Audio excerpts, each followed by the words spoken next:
Guess whose fault that is? That's when you said I was like 2 minutes late. I was like, shit, it's like a half hour ago. What's up, everybody? Yeah, what's up, everybody? We over here having a whole full blown conversation. And my fault. I'm saying hi to people. I'm like, this is crazy. Hi, everybody. I'm talking to you. I didn't realize they didn't start yet. Man, we had this big long conversation. Didn't even know we didn't hit the button for the live. My bad. That was my. Erica said, "I hope she's not sleeping." I'm like, "Yo, she's in the chat, but she ain't started live." I'm like, "You saying hi, everybody?" I know. We were saying hi.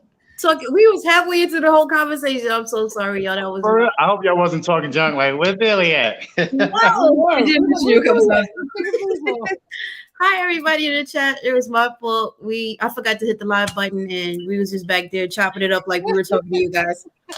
I am so sorry. It's been one of those days today.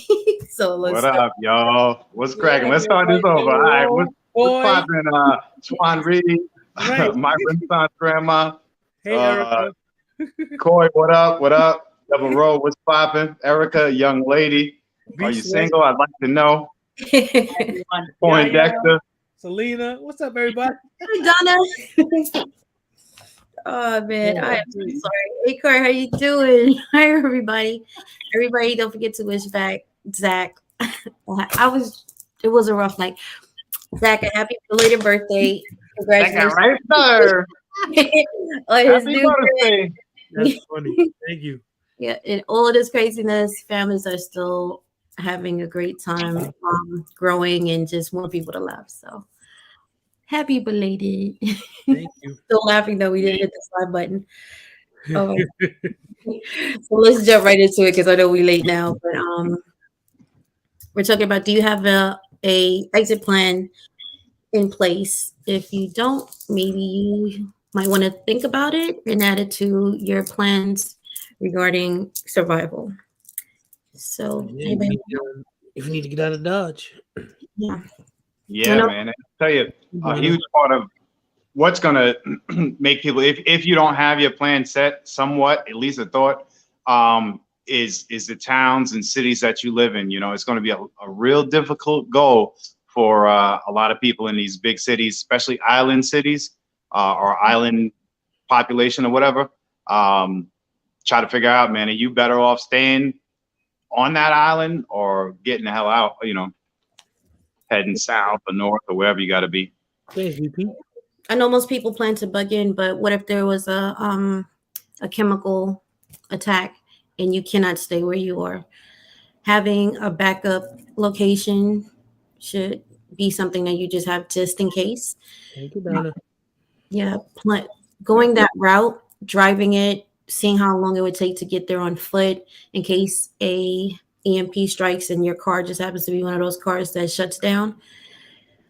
You know, just something put in place. Travel it to see if they have any underpass, if there's any bodies of water. Halfway through it, you should have it marked on your map so you know that's a rest area, and probably for the rest of the day you can, you know, follow through to the actual new location. Mm-hmm. What you're gonna bring. I know some people may have like cards that they want to bring. I would prefer just the knapsack because it's gonna give me motivation to keep moving because my food supply is only gonna be for so long. Mm-hmm.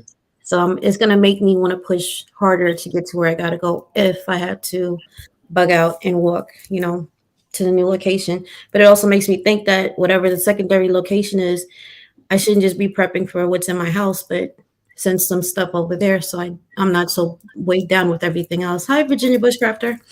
Hey, Virginia. Hi, Bitter Critter. Hey, Virginia. Danica, how are you? So I was wondering if anybody else was putting that into plan or just having it in case, like a backup. What if your house caught fire and all your preps are gone? Having locations set up is a good idea. Map that out, you know, even if you keep the map in your car. Reminded. Right, you know, just in case. prepping has so many parts to it. Usually we talk about stocking up of food, which everybody should be still doing.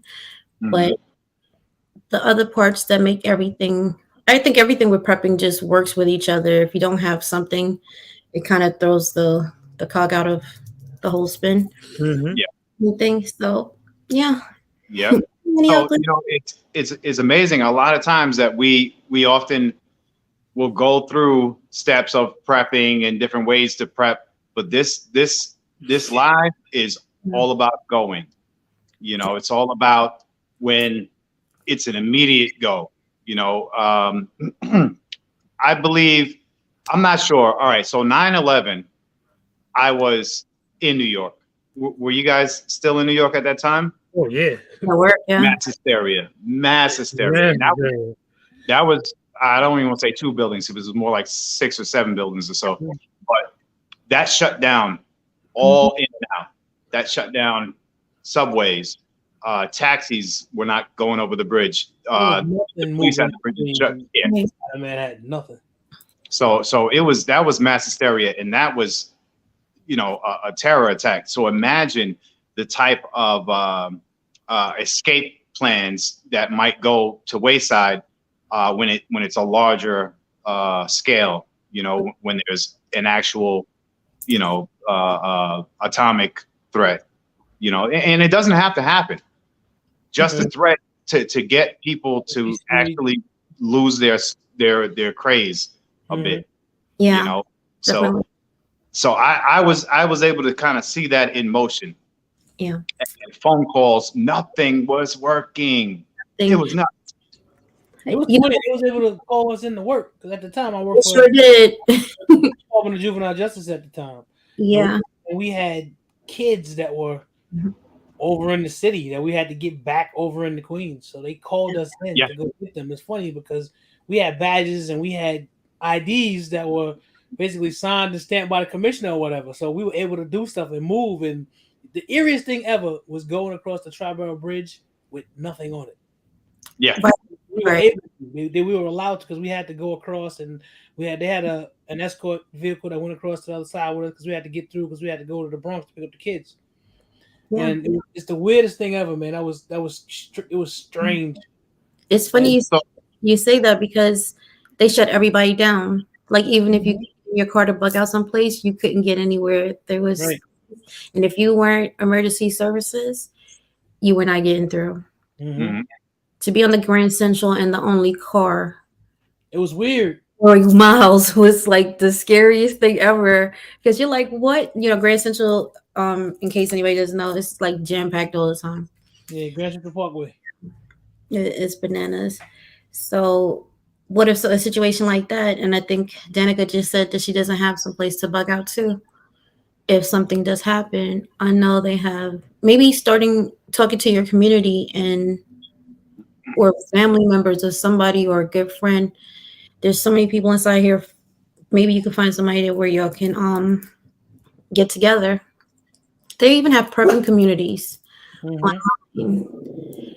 You may want to check that out in your area. I mean, don't know. I go a lot of places, a lot of different places to shoot, and you'll be in all these like I don't know, like these different secluded places and areas. Even if you found you someplace Yeah. that you could map out, that you like, ain't nobody gonna be there, and you could go if you just had to just have someplace immediate where you could get to, just something like that. And there's places like that all over this country, like little holes where nobody goes and nobody's ever there. I think that's the biggest part of figuring out where you're going to be or where you're going to go is how you want to be and how you want to go. Figuring out if you just need shelter, figuring out if you need a community base, figuring out if you have enough stuff that's going to get you over with either yourself or your family included. Do you want to lay low? Do you want to, get to a more populated area? Those are the key things that are going to, start helping you schedule where you're going to be, the plan along the way, because it's not like, all right, I know where my bug out is. Something happened. I'm going to go. Right. Not that easy. Not that easy. Depending on the scenario and situation, it could be a fight to get there. It could be a distance to get there, and it could be nearly impossible due to weather conditions. So a lot of those things are going to play into into what you decide to do as far as what you got in plan. Yeah, it's just Josh he had a was it not alive, but he did a post in regards to your health playing a big part of it and knowing what it is that you need to work on now. Because if you do have to bug out, you may have all the stuff, but if you can't carry it or you don't know how to use it, you're going to be stuck right where you're at. So you have to really do some self work and work on those. If you have a bad knees, bad back, work on it so you can walk those miles. If you don't have any place to go, take a class on wilderness survival. Learn how to survive in the wilderness. Yeah, How to yeah. set camp, you know. My bug out location doesn't have shelter, Mm. so it has abundance of water. It'll be, if it's a walking scenario, it's going to be about an hour and a half, 2 hour walk, and if it's a drive scenario, it's going to be about 15-minute drive for us. So, and that's an abundance, a very secluded abundance of water, fresh spring water, which is a plus. And it's deep in the woods, and there's a lot of boar and deer in that area. So, I'll be, depending on the scenario, I'll be able to survive off of it. But like I said, my bug out does not have shelter, and so we do well during the seasons. But if it happens in January, February, it's going to be a tough go. I'll have plenty of wood to burn, but it's still going to be a cold time. Yeah, cold's not good. Cold's not good. I want to put into plan just for alternate bug out spot. You never know. Take those classes; they're available now. I don't know everybody's situation, but it's something that we really need to start doing. We listen to people and we're like, yeah, we got to do this, we got to do that, but are we really doing it? Sit down and talk to your family. Maybe you might be able to get people on board with you where you can have a secondary location so that you can have some place to go. I don't know. Maybe rent something out. I don't know. There's so many options you can come up with, but then you're going to need to know how to read a map. Open it, right? So does everybody know how to read a map? And with that, not only how to read a map, but knowing what way you're going to utilize that map, knowing what travel route you're going to take. It could be something where there's a lot of takers lurking about, trying to, look for any weakness, any people, groups, whatever, and take them over, use them for what they have, hurt them, all types. So you got to kind of know, do I want to take a more woodward route? Do I want to stay near lights and highways, and try to, scurry off if somebody comes by? So that's a big part of getting to where you're going to, is what is the safest way for you to get there? And I have this thought, and we haven't practiced this at all because it's like I said, it's a long distance to practice. But this thought that when we do hit the woods, we'd be take the neon spray paint that a lot of construction workers use. At eye height, a little dot. That way, it leaves kind of breadcrumbs for who's looking. So if my son or my wife are, on my head and I'm cutting down some brush or something like that, I tap, okay, it's on the left side of the tree, we'll stay left. It's on the right side of the tree, stay right. So like every good, maybe 30 feet or something like that. That way, if they miss it, they backtrack and they only have 30 feet to cover to figure out where I am. Sometimes you don't want to be too loud. You don't want to use lights, when certain scenarios do occur. So just little things here and there that are not going to be difficult, but easy to read, easy to execute. Right, I agree. That's something I want to do. I want to do because I want to learn. I got a real nice fancy compass, but I don't really know how to use it. Does anybody know how to do it? Do you show somebody else how to do it? That'd be fine with me. Yeah. Yeah, I got a bunch. No. I got a bunch of them.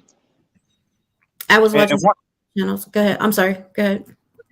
Sometimes it's like it's weird. I don't want to say spend money, but spend money. A lot of the compasses, they stick. So if you get one that's like Wish or Amazon-ish or whatever, and it's not a decent quality, your ass gonna end up somewhere you don't want to be. Mm-hmm. So a lot of them, like the old school water compass, those are great. Yeah, I had one of my friends. Those army ones. Yeah, that's what I have. When I had one of my friends in the military would get me one off the base. It's like one of the ones that they get issued. It's, I mean, it's got the tritium in it and everything, so it glows in the dark and all this. It's really nice. But I'll be damned if I could tell you. I could tell you how to go north, east, west, and south. But other than that, I don't know how the thing really works. It's got some extra piece that flips up on it, and I don't even know how it works. Yeah. Mm-hmm. It's interesting, and it's weird. They build those things for a purpose. Like once you find out, you be like, "Yo, I didn't know this did this. This is hella cool." BP knows how it works. I mean, he got to teach us. He knows how to use it. Whoever, like, just share that so people can learn how to use it. I mean, I was watching some other channels. I kind of get it, but I think if I were to go outside there and look at it, put the little dog in the house, it's gonna be a problem. Mm-hmm. I know you have, the paste thing, the paste thing, right? It's a lot to that again, because that didn't look like no paste thing. It is. You count it, the pace keeper or something like that, and you're supposed to, slide it over when you reach a certain mark. I could be wrong. Don't hold me to it. That's why I'm asking somebody to come on here. Billy, you be serious just for one second. Yeah, Billy. You trying to have fun while you bug out? I'm with it. Cheers to that. I'm just trying to get to point B. Right, I drink to that too. Don't pay no money. Go ahead. Practice that long distance, so if it happens, your body will. Oh, sorry, that's Devereaux.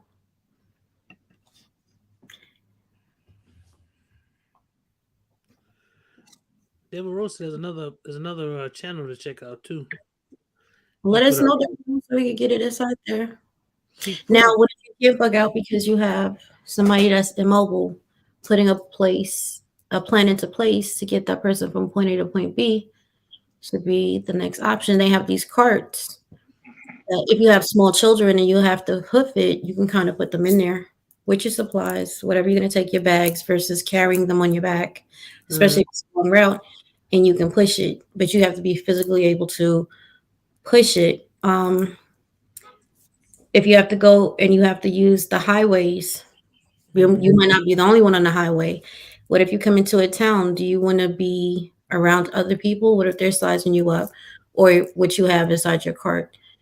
You may want to take an alternate route. I think it's so important for us to have a plan in place in case you do have to get from point A to point B. Have it mapped out ahead of time, so you're not stressed out with that. And just talk about it. And if you don't have one, maybe you can start working on that. Start talking to people. You never know who's doing it, and just being quiet about it. Hey, Dwayne, what city are you in, and how far is the country from that? If it's if you got to get there, and let us all everybody in the chat, if you could let us know, like, if you do end up having a bug out and you're on the go, that means not using a vehicle, not being on a transit of any sort. Do you feel more comfortable bugging out and traveling streets, or do you feel that you would do better off traveling like the brush and the woods and the bush? If you have the option to, you may be How do you navigate that? If the only way to move is basically out in the open, how do you navigate that? Yeah, because that's going to be scary to me. Like, even the suburb setup, it's almost like you feel like no matter what move you make, somebody's seeing you, somebody's watching. Mm-hmm. But then again, you never know if you need something from somebody. So that opportunity might present itself quicker. Somebody's hurt, or you're down to your last food ration or something like that. Mm-hmm. Some of these people have been in a backpack. Let's see. K Love said the woods. A lot of people are saying the woods, but what if you have somebody in a wheelchair? Right, you got somebody in a wheelchair. How you gonna get them to the woods? Are people hi independent? Hi everybody. If I missed you, I'm so sorry. Hello everybody. Thank you for coming through. Well, if you have somebody in a wheelchair and maybe the roads is just an easy way for you to navigate with that person. What do you do? Like, should you plan for that? Maybe teach that person how to use a firearm so in case anything comes up, even though they're sitting down, they can still, help you out whilst you're running with this wheelchair. What's up, Tangy? Gang in the building. Mm-hmm. And what up, girly girl? Hey, so I seen something that was the first time the other day. I saw a hover around, like the electric wheelchair. Oh, you never saw one before? Five tires. Yeah, I've seen that before. He was in the woods. Did I tell you that? No, but I've seen that before. The big giant tires on there. Yeah, he was in the woods with that hover around, and he passed me. I thought it was like a dog or something. It went so fast. I was like, what was that? Hi, Tangy. How are you? Gang. Right in the building. Somebody said a 4-wheel drive wheelchair. Maybe they need to prep for that. Maybe they need to have that ahead of time in case they do have to bug out. They don't have the option to go into the woods. Mm-hmm. What if you're not used to being in the woods? You have no idea how to look up in the sky and find your way north, south, east, west. I'm trying to. That Cherokee said that the near the road, still in the woods, and that's kind of how I picture myself, is traveling on the road until I have to get off real quick, being close enough to the woods, either continue traveling or just kind of hang out and hide for a minute, and then get back on the road.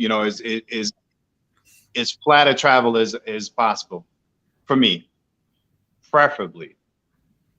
Use the side of what's closer. Okay. Yep.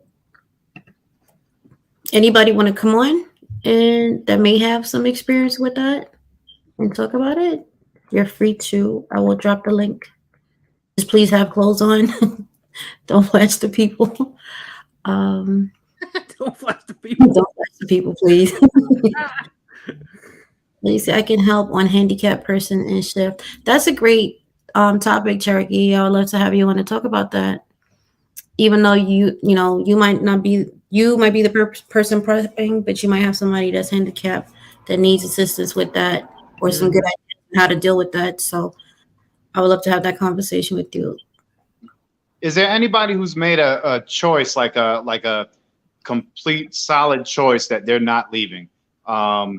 There could be, tornadoes and whatever threat, but maybe you have a child that is not going to survive in that environment. Maybe you have a elderly person that you're not willing to leave behind. Is there anybody that is like, you know what, I don't have any other option? If the house is on fire, it's just we here.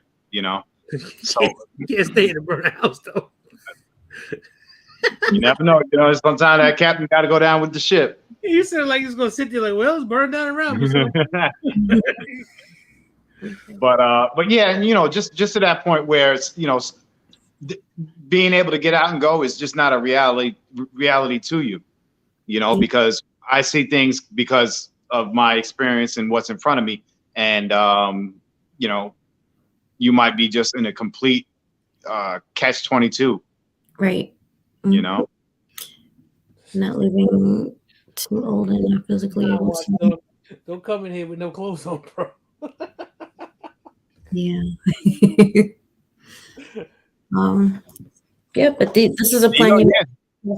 Sorry. Just something that you may want to think of adding. All right. Hi, Cherokee. How are you? Cherokee, what up? What up, Cherokee? what y'all was talking about handicaps. See, we got a lot of people around Kannapolis and Concord, and I have sat there and watched a lot of people. We talking about some old people that's actually pushing their wives in a wheelchair because she had it amputated. But I also noticed what they was doing. I asked a question that matched what my sister used to do when she used to hit the streets. She covered all the states by going by the street. You know what I'm saying? I think Carmen knows what I'm saying about that. They usually go about 35 feet or 20 feet on the roads, but when they're near the woods, they stay near the woods until like a car starts to move or they hear something. Mm-hmm. They would actually slow the wheelchair down so they can put it to the side, grab that person and slide him over to the area and hold off for about 15, 20 minutes so they can see what the heck's going on. Nothing's moving. They go back and put them back on and then slide the wheelchair back out to the road and put them back in it and push them. It's all in the timing, but most of the guys, that's what they've been doing. That's what I got a kick out of asking an old person. I got a friend that's getting evicted, and I think it's like his fourth cousin, his grandma and daddy, that's how they do walk and on that wheelchair, and that's what that man does all the time. And that old man, to be old, he can still handle his drinks, but when it comes down to hearing noises and stuff, and he's got his wife with him and he's pushing that wheelchair, that's what he does. He slides it off slowly and then takes her out and moves her out about 30, 40 feet from the woods, holds off for 15, 20 minutes, maybe an hour, then take it back and set it back on the road and then pushes it. Wow. The reason is being observed. He don't like being people, somebody see him and they stop them on, oh, we're going to help you.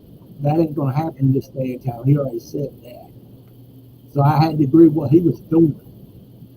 So every time I see him on the side of the road, I don't say nothing to him. I let him move on the way he's going.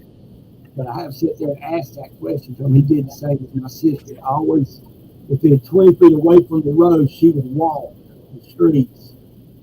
And then when it got to the wood line, she would actually go to the wood line or she'd set that 20 feet. But any kind of noise, she just shimmer offside the road so nobody could hit her or anything. But somehow she got murdered. I can't tell you how that happened. I'm always wondering about that because I know how observant she was and how people stayed like I do off the side of the road. I try to stay on the edge of the wood line. Okay. The edge because you can make more time moving. As soon as you hear a noise or a grunt, that's when you shift into the woods. If you're on your own, you turn them woods into your advantage, not their advantage, your advantage. Gotcha. At nighttime, you close your eyes for about 10 minutes and let your eyes adjust to darkness, and then you can see. And if it's a full moon, you almost got like cat eyes, so you can actually see a lot better what's going on. Most guys don't even think about it, but a lot of people in the special forces, they adjust their eyes before they even put the night vision on so they can see both ways. If they don't have it, they adjust their eyes and then they can move. And when they have to use their night vision, they have to adjust their eyes to the night vision. So it made sense. That's how we be doing it. That's how a couple of people. Bug Out knows a lot about it. Mm-hmm. Bug Out, does she know? Yeah. Moving around by night on a single person or a team, but if you got a wheelchair, I'm going to say the same thing. On the side of the road till you shift it off. Okay. You see, if you got a baby, you got a cart, like a grocery cart, you got your little baby, the cart back like it's going into a ditch, grab that kid and move out into the side, and then into the woods, and you see them coming up too close. So you can monitor. As soon as they pass, you take off. Great. Thanks so much for sharing that. Definitely. Yeah, I mean, that's a reality. A lot of people are going to start having to figure that part out. Mm-hmm. And believe it or not, even in the chat, I'm seeing that we do have some folks that they're in a wheelchair, and if things don't go right with their vehicle or their home or whatever, and that bug out scenario comes to reality, there's some big decisions to be made, But now they got an advantage. Now they know what they can do. They they have to, they can just drop the wheelchair and put her on if they by themselves in the wheelchair. Just move it just a little bit out of the roadway and drag yourself out where they can't see you. See what I'm doing? You gotta turn off YouTube. That's pop. Okay. I like it 30-30. Hi Virginia, how you doing?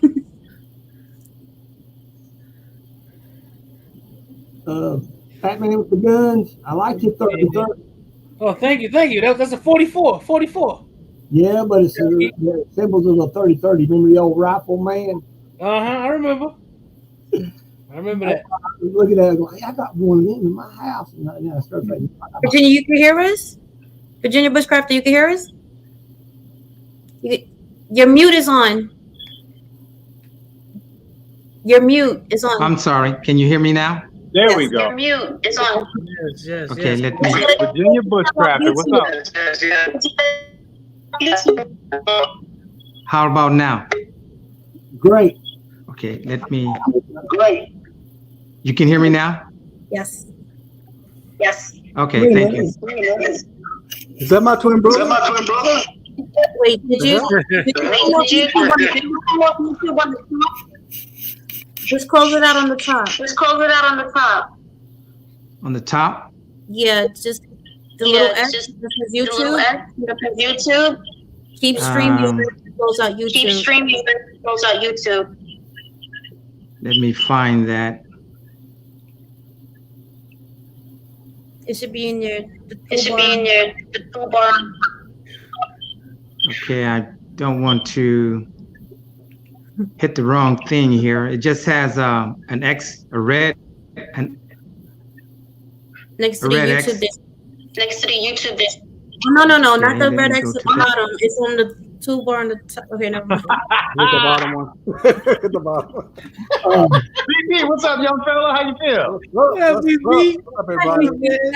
How you Been a doing? crazy week. How's everybody doing? I'm Yes, definitely. running around like crazy. I'm on call and doing all kinds of other stuff. Carmen, did you see my security camera? It teaches you if you set them up the way I got it set. I know it ain't me.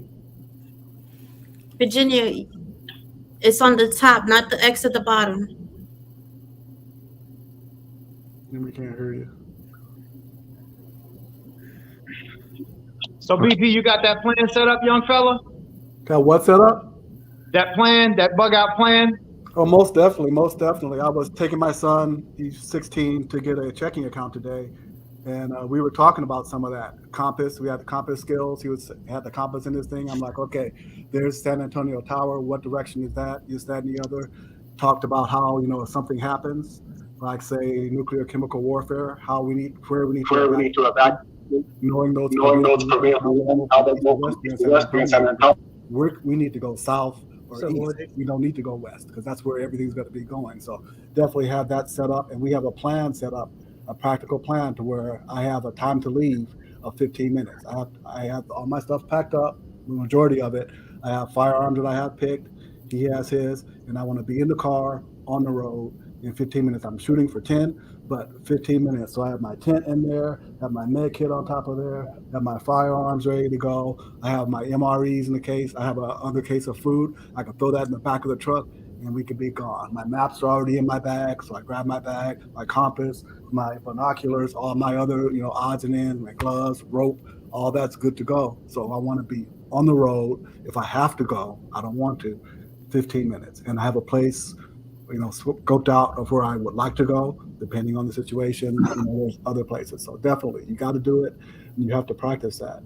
And practice with your gear. That was the one thing I wanted to add. I asked, what's the longest everybody has been in a situation where you're just the stuff on your back out in the wilderness? What's the longest amount of time you guys have done that? When I was a kid, I think my longest was walking around Disney World. When I was a Boy Scout. We did that when I was a Boy Scout. Yeah. What's the longest you did? How many days were you out? I think we did like a week, I think. Yeah. So You were I did 2 That was weeks. years ago. Yeah, I 2 went weeks camping packing out. years ago. But what you can do though, like we have gear, we have like sleeping bags, like temperature rated sleeping bags. Most of us have a backyard or a balcony. When it gets cold, get in that sleeping bag and get on the balcony. Put your little pad down, see how it feels. Sleeping that thing. Is it too tight? Is it causing you to sweat? Is, put your little pad down, see how too much energy. So practice with all of your gear. Start doing that. For everybody to do that. I go camping for about a month hunting. So I'm used to them back. I go camping for about.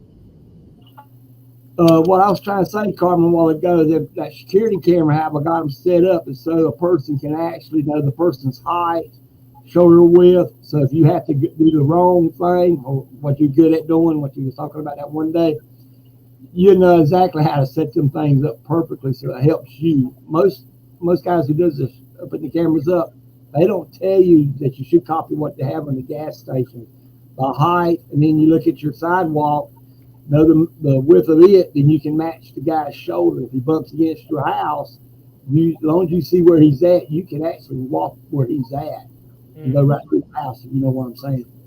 Absolutely. Hi, Prepper Tribe. Prepper Tribe, what up? In the building. He said a vehicle could be a shelter. Absolutely. That's a good idea. Yeah, and you know what? On that note, man, it's a lot of us don't think about that. Like I think there's going to be a lot of abandoned vehicles that you can definitely. I don't know what's going on with Virginia. It's your mic. You're gonna I have to put you back inside the chat. I hate to say kick about this, so terrible, but the mic is messing up. Do you know how to? Yeah, we're not hearing you. Yeah, we can't hear you. Yeah, we can't hear you. Okay, can you hear me now? Yeah, but it's an echo. Can you hear me have now? to turn off. Yes. Can you hear? But it's an echo. You have to turn off. Yes. See? Okay, what about We now? can't hear you. We can't hear you. Say something else. Okay. Say something else. Yeah, it's still there. It's Can still you there. can you hear me better now? Yeah, it's still there. No, it's still there. Okay. It's still there. You need to close your YouTube. Keep your StreamYard open, but close your YouTube. Is it still doing Still it? there. Still there? Close your YouTube. Keep your StreamYard open. Yeah, it's still there. It's still there. It's still there. So like staying in your car, that's a great idea. I didn't even think about that one. No, most def. Canadian Prepper did that in the back of his. He has a pickup, and he spent it's like one of the coldest nights, so he wanted to test the insulation inside there, and he was inside that. He had a camp cover on the back of it, but again, when you're giving off heat, it gives off moisture as well. So he started getting wet inside of his bag, which is never good in a cold situation. So again, test that out. What's it like sleeping inside your car? What's it like sleeping inside your truck? That was one of the reasons why I got a 4x4 and got rid of my GTI, because I couldn't realistically think, okay, how am I going to put all this stuff in the back of my GTI and still have room for one or two people? So Right. we got think about those things. Your vehicle, most definitely. Mm-hmm. And honestly, those 4x4 trucks, not everybody has the same area, but if I had one of the safest places for me to end up and camp would be in the middle of an open field. That way I can have my dogs out. I could see everything coming my way. Yeah. And oftentimes if somebody's on the move, they're gonna avoid open fields. So that might be hopefully a win-win, for anybody that can't do that. One of the things I need to do, and it clicked last week because we live in a fairly decent area, but there are a couple wooded areas, and a lot of homeless people are staying in those areas. And people have gotten their cars vandalized. And I was like, okay, I wanted to drive up in there and kind of see what was going on in there. But I was like, well, that's not a safe situation. So what I'm buying now is a drone. So I can put that thing up. It's only a couple hundred yards down the way. I want to be able to see through some aerial surveillance of, what they got set up there. Just not to spy on people or this, but I want to know who's in my neighborhood, what's going on, how are they coming and going and see that stuff. So again, having that, like I said, middle of a field, be able to see, but also get up high and be able to get that aerial surveillance. So that's important. I never thought about that, because we have quite a few wooded areas around us because, like, I can be going out in the middle of the night and there'll be like 5 deer in the middle of the street. There you go. It doesn't, Same here. it doesn't feel like there should be, but it's Yeah. like wooded areas like all over. I never thought about that. I like to go through the wooded areas to see if there's people in there. Yeah.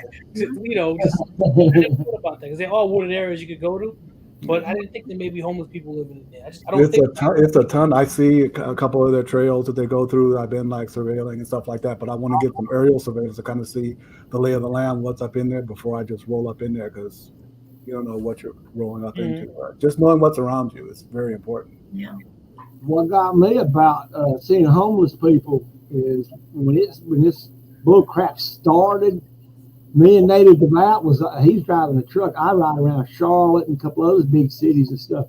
But I was noticing even on the highway going down the road, I could spot people in the woods homeless. And I'm going, they're supposed to be because the bank's taking their stuff. That's true. It's true. That most people don't know about is that you can cook with the engine and with the muffler.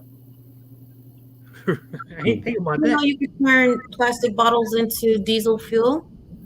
I was watching a video. I put one on my community post where the guy set up this whole thing in all the plastic bottles, plastic waste. They cut it up into small pieces, put it into this fire pit, and he has like 2 or 3 bottles set up the way. I don't know how you put the pipe or the tubing into it, and the steam drips from one to another, and then the result is a diesel fuel. Yeah. And he's living on an island. So when you get a chance, go to my community page and just check it out. There's other videos to show you how to do it, which is a great way to get rid of all this plastic waste and use it to run your whatever that needs diesel fuel or any type of fuel. There's an area somewhere, I forgot. I was trying to show that to Ghost Prepper. There's an area where a guy shows you how to take dead leaves, put them in containers, and do the exact same thing. You put in something like lime or something in there that changes it, the molecules of leaves, and turns it, and then it turns it into liquid. And I was like, man, the guy did it within 3 weeks. He had like 20 gallons. I was going, oh man, I gotta watch this again. But I can't put that on my channel or I'll get blocked again. Try that. He said put some beans on the engine block. I never thought about that. I'm going to try a lot of things. But Yeah. we have North Florida Tactical. He's doing a live in regards to TCC IV with a saline lock. He's kind of walking you through it. So I'm going to drop this link so you guys can just hop over there. I think that's a great. What's ECC, BP? I figured you know what that is. That's the commission for. I should know that. I have it. Where's my notes? I have to get my notebook. But it's a commission, an organization that puts together tactical information where they get data-driven information and put it together and do best practices for critical care and combat critical care. Yeah. So he's showing you So he's showing you how to put in a saline so you can at least have access to give blood fluids on somebody where you're out in the field. You don't have time to hang bags and move somebody, but at least you can get that IV access. And that's very, very important to have that access because if they lose their blood pressure over time, it's maybe harder to get that started. So get that in there and then, secure the situation, get moving, get that person to a safer evacuation area. So it's really good information. Fantastic. I mean, it's field medic. Field medic, exactly. right. So, It's Tactical Field Medic. So you guys should definitely check it out. I just dropped the link. It will be good just in case if you need it. FYI, definitely check it. I mean, this is great information that everybody can learn and act on, and be the difference. Mm-hmm. Yeah. So what Carbon is saying is I think I got 56 numbers that I'm seeing in here. Yeah. Is we're going to be the second part of this live is going to continue next week. So the rest of the next hour or so, I'm not sure how long the class is. It's a free class that North Florida Tactical is giving. Carbon dropped the link. We are going to bum rush his class. Bum rush the show. So we're going over there and we are going to show him support and we are going to learn for free how to do some field tactical medical stuff and only because we're talking about this type of issue or this type of bug out scenario, bug in scenario, we want to take everybody over to that live at 4 o'clock Eastern. So wherever you are, so 4 o'clock or 3 o'clock, 2 o'clock or 1 o'clock on the West Coast, which is in the next 6 minutes. Yep. So So thank if you you guys, Go ahead. if you guys want to do that, you know, if you don't feel comfortable the next 6 minutes, you can look at me. I'll sit here sexy as hell. And you guys, click that link. Definitely ain't gonna sit here and look at you for 6 minutes. No. God damn. They're different. But it's good information, so you guys hop on over there. You never know when you might need that, that information, or even if you just remember some of it, it's still better than knowing none of it. Always. So hop on over there. Let's see what's going on over there. And thank y'all so much for coming through. Part 2 is going to come up again, and we can continue this conversation. So I'll see you over there. Thank y'all so much. Peace. Peace, Peace, y'all. See you, brothers. And Pop. All right. All right, Cherokee. Let me drive one more time. Oh, Yeah, that's not too bad. Not too bad. Yo, that was funny.